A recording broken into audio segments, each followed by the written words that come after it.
Christ. Well, my sisters and brothers, welcome to our new liturgical year in the beginning of the season of Advent, this very brief season.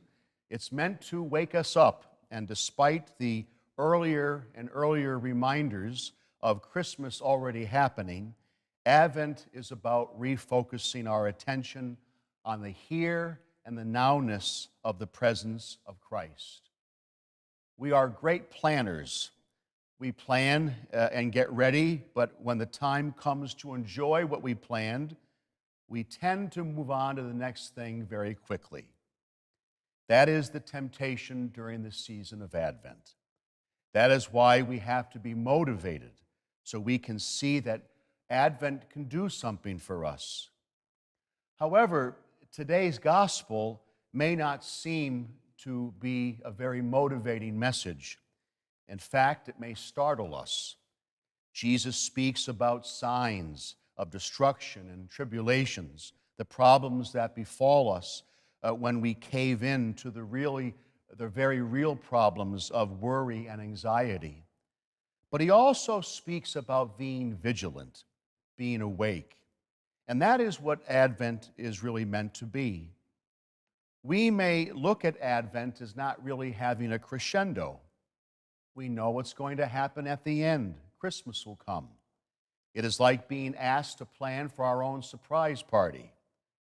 But Advent is not meant to be a false surprise. It is meant to wake us up once again to the wonders of God's promise and His presence in the world and in our lives, pointing out to us that we need Advent.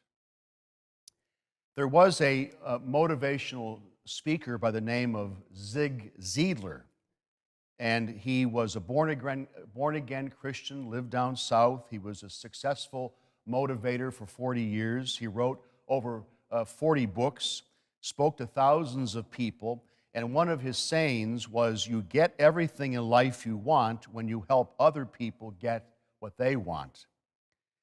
Ziegler's life was spent motivating people to do better, to have a better attitude about themselves, and to see themselves as agents of service by motivating others to live life to the fullest.